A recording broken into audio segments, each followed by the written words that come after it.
আমাৰ মহান ত্ৰাণকৰ্তা প্ৰভু যীশুখ্ৰীষ্টৰ নামত নমস্কাৰ প্ৰিয় শ্ৰোতা।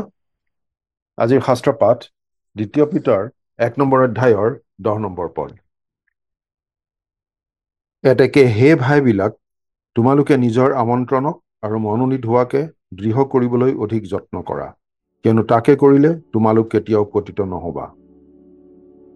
সেয়া আছিল ২ পিটাৰ ১ নম্বৰ অধ্যায়ৰ ১০ নম্বৰ পদ। খ্ৰীষ্টীয় বিশ্বাসৰ জীৱনটো যথেষ্ট গুৰুত্বপূৰ্ণ। পাচনি পিতৰে কৈছে যে খ্ৰীষ্টীয় বিশ্বাসৰ জীৱনটোত আমি সম্পূৰ্ণ যত্ন কৰি লাগি থাকিব লাগিব। আমাৰ খ্ৰীষ্টীয় বিশ্বাসটোৰ লগত যোগ দিবলগীয়া বিশেষ গুণবোৰৰ তালিকা এখন পাচনি পিতৰে দিছে। এই যি গুণবোৰৰ কথা কোৱা হৈছে তাৰ আচল অৰ্থটো হৈছে যে খ্ৰীষ্টীয় জীৱনটো হৈছে এটা অনবৰতেই বৃদ্ধি পাই থাকিবলগীয়া প্ৰক্ৰিয়া। সেয়েহে তেওঁ কৈছে, আমাৰ প্ৰভু আৰু ত্ৰাণকৰ্তা যীশুখ্ৰীষ্টৰ অনুগ্ৰহত আৰু জ্ঞানত বাঢ়ি বাঢ়ি যোৱা।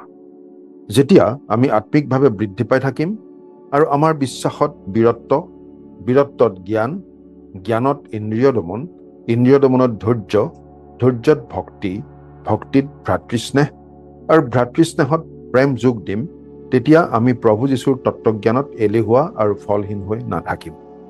এই গুণবোৰ আমাৰ যদি নাথাকে তেনেহলে আমি অন্ধৰ নিচিনা। আমাৰ অতীতৰ পাপ মোচনৰ কথা আমি পাহৰি যোৱাৰ নিচিনা হয়। আমি বহুতো খ্ৰীষ্টীয় বিশ্বাসীৰ জীৱনটো ফলহীন হৈ থকাৰ কাৰণ এয়েই, তেওঁলোকে পৰিত্ৰাণ পালে নে নাই সেই বিষয়ে নিশ্চিত নহয়। খ্ৰীষ্টীয় বিশ্বাসীৰ পৰিত্ৰাণৰ যি নিশ্চয়তা, সেইটো ঈশ্বৰৰ বাক্যৰ ওপৰত, ঈশ্বৰৰ প্ৰতিজ্ঞাৰ ওপৰত আধাৰিত। ই এনেকুৱা বস্তু যিটোক বিচলিত কৰিব নোৱাৰি, কাৰণ প্ৰভু যীশুৱে আমাৰ পৰিত্ৰাণৰ বাবে যি কৰিলে তাক বিশ্বাস কৰি গ্ৰহণ কৰি আমি পৰিত্ৰাণ পাওঁ। কিন্তু আমি কেনেদৰে জীৱন যাপন কৰোঁ, আমাৰ জীৱনটোৱে আমাৰ পৰিত্ৰাণৰ আশ্বাস নিশ্চয়কৈ বিঘ্নিত কৰিব পাৰে।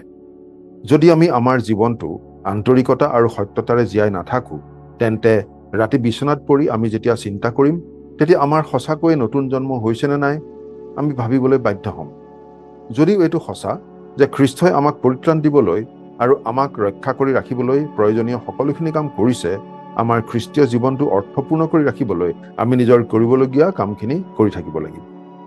বিয়া হৈ যোৱা বহুদিন হোৱাৰ পাছত ৰাতি কেতিয়াও টোপনিৰ পৰা সাৰ পাই কোনেও নিশ্চয় সঁচাকৈ বিয়া হৈছিল নে নাই বুলি চিন্তা নকৰে।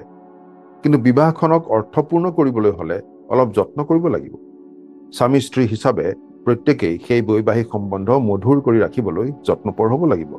আমাৰ খ্ৰীষ্টীয় জীৱনৰ ক্ষেত্ৰতো একেই কথা। আমি আমাৰ আত্মিক বৃদ্ধিৰ বাবে কৰিবলগীয়া যত্নখিনি যেতিয়া কৰি থাকিম, তেতিয়া আমাৰ পৰিত্ৰাণ সম্বন্ধে আমাৰ মনত কোনো সন্দেহৰ অৱকাশ নাথাকিব আৰু ঈশ্বৰৰ সৈতে আমাৰ সহভাগিতাও অধিক মধুৰ হৈ থাকিব। এনেদৰে নিজৰ আত্মিক বৃদ্ধিৰ বাবে যত্ন লোৱা লোক এজনে সহজে পতিত হোৱাৰ সম্ভাৱনা অতি কম থাকে। প্ৰাৰ্থনা কৰিম। স্বৰ্গত থকা মৰমীয়াল পিতৃ ঈশ্বৰ, আমি আমাৰ আত্মিক বৃদ্ধিৰ ক্ষেত্ৰত যেন কেতিয়াও অৱহেলা নকৰিম আৰু আনৰ আগত যেন আমাৰ বৃদ্ধি প্ৰকাশিত হৈ থাকিব, আমাক এনে আশীৰ্বাদ কৰা। আজিৰ দিনটো তোমাৰ হাততে গতাইছো, ত্ৰাণকৰ্তা প্ৰভু যীশুৰ নামত, আমেন।